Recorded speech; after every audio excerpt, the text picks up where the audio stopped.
And we've been joined by Dr. Adumaku Kisi, who is Member of Parliament for Anyaa Sowutuom, who wants to make an input in to the conversation. Dr. Adumaku Kisi, thank you very much for joining us. Please go ahead. Yes, good morning, and I've been listening to the program. Well done to a large extent. The media is very important in terms of governance. But I need to just draw attention to a few things. Please do.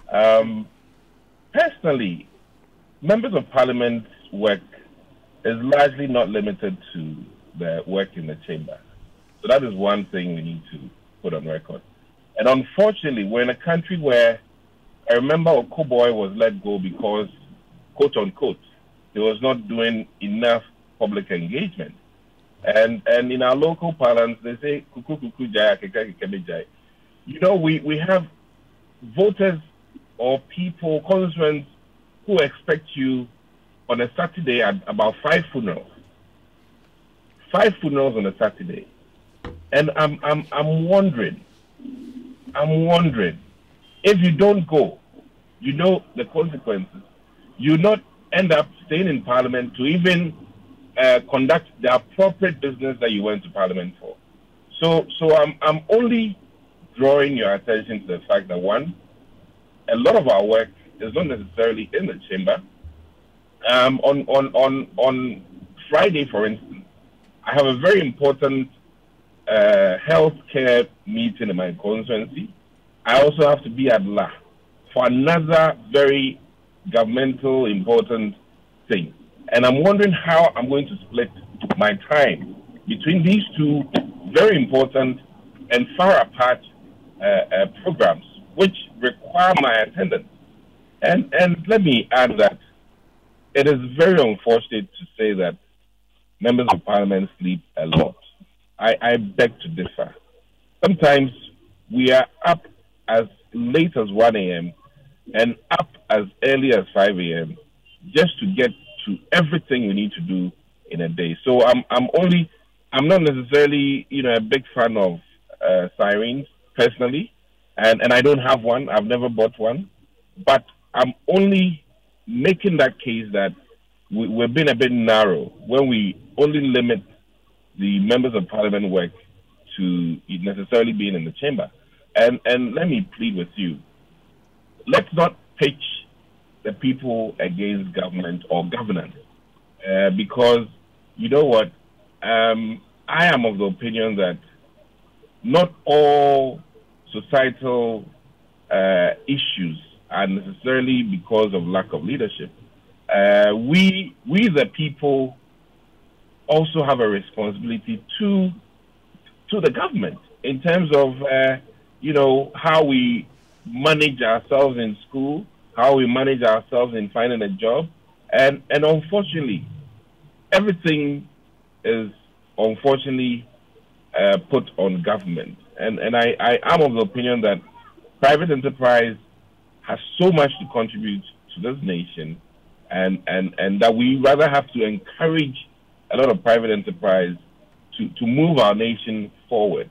The people in government are very minute compared to the greater whole, and I am only expressing my sentiments as somebody who has spent very little time in government, which is 3 years, and a little close to 4. And I really think that today's discussion has been too narrowed in terms of, not really letting people look at the fact that, members of parliament have so many other engagements outside of parliament, which puts pressure on us.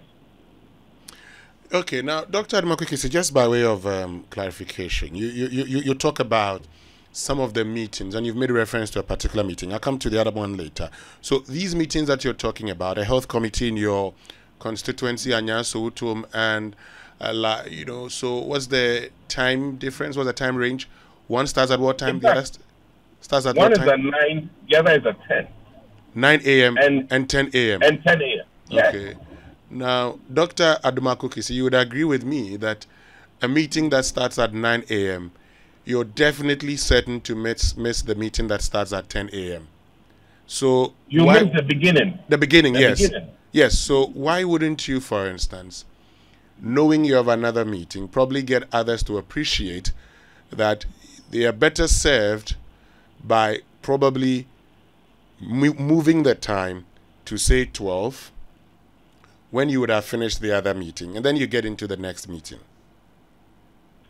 You know, these things are very easy when, because, discounting the fact that you might not be the chairman for the other meeting.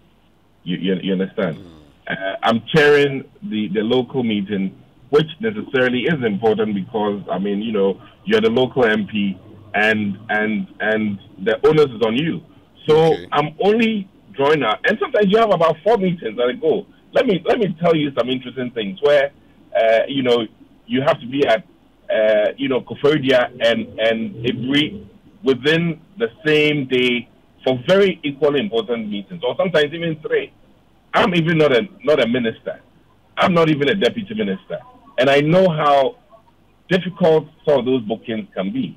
And I'm only drawing our attention that, listen, we all go into government to help.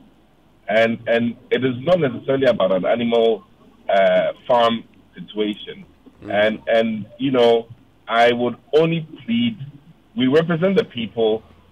Ghanaians, unfortunately, make demands on MPs to be at their many, many programs. And I was expecting that maybe you would give them the audience to also say that, you know what, maybe our wedding and engagement, MP don't come. Our church fundraising activity, MP don't come. I mean, listen, that will be fair to us.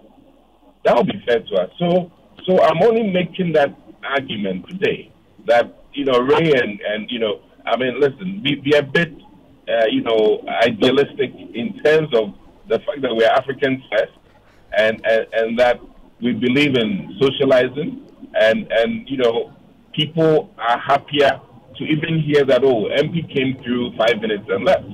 Unfortunately, that is the situation we find ourselves in. And we are a reflection of the people we govern, or a reflection of the people we lead. And you try doing something extraordinarily different, unfortunately, in our setting. And I have only cited one example of Okoboy.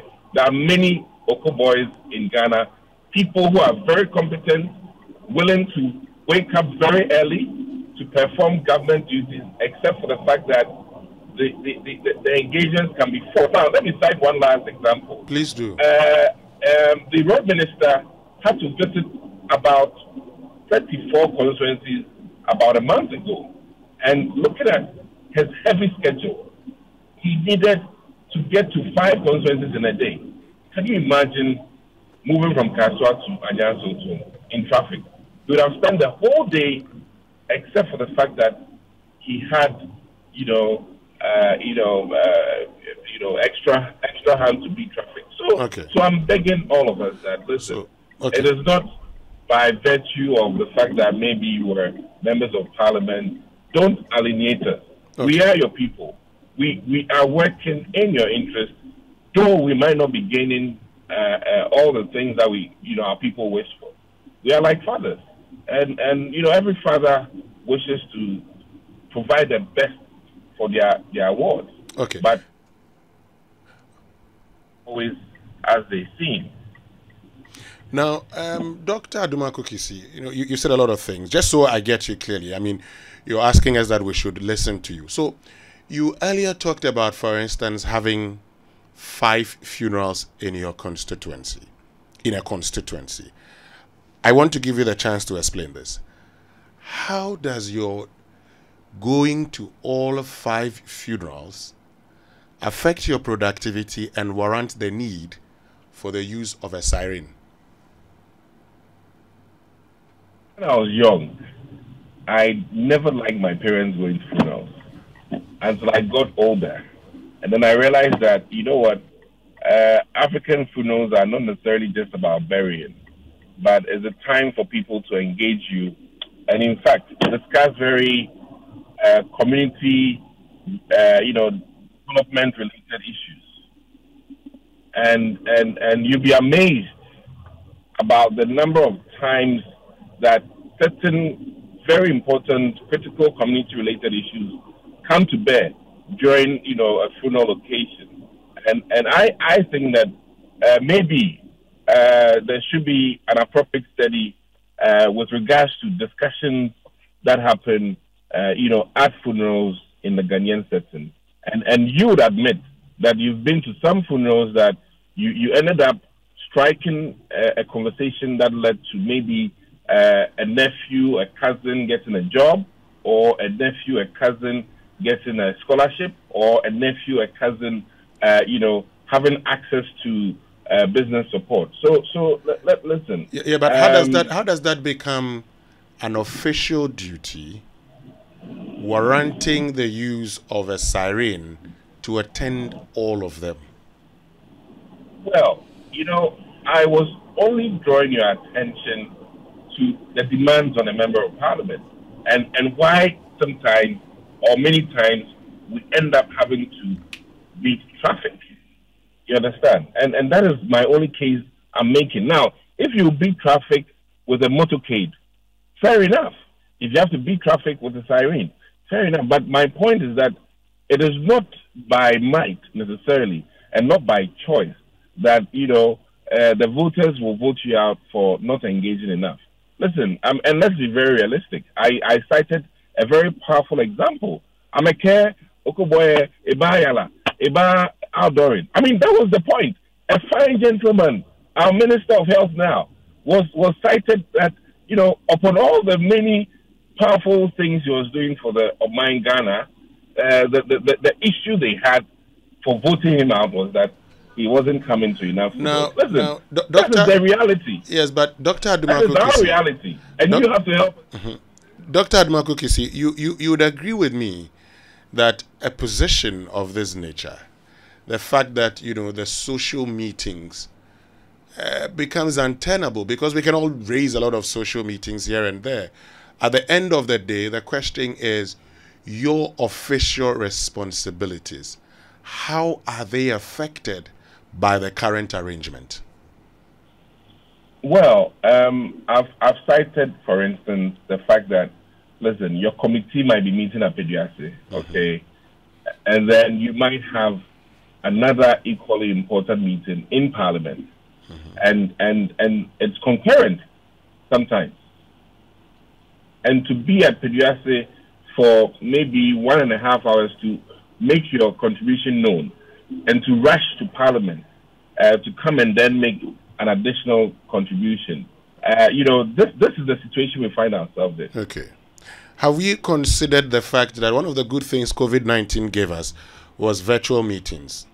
If your committee is meeting in Peduase, you have another meeting in Parliament, why won't arrangements be made for those who have other meetings to join virtually? And so once you're done here, you join virtually without having to drive to Peduase and then contribute. That's done, and it's simple, isn't it? I would have loved that all things be virtual, but in person has its dimensions as well. You understand? Each person has its dimensions. Okay. Well, Dr. Adumaku Kisi, thank you very much. Thank you very much for joining us and making your point. As you indicated, you wanted to tell us the other side of it, and we'll leave the decision-making to Ghanaians. We're grateful.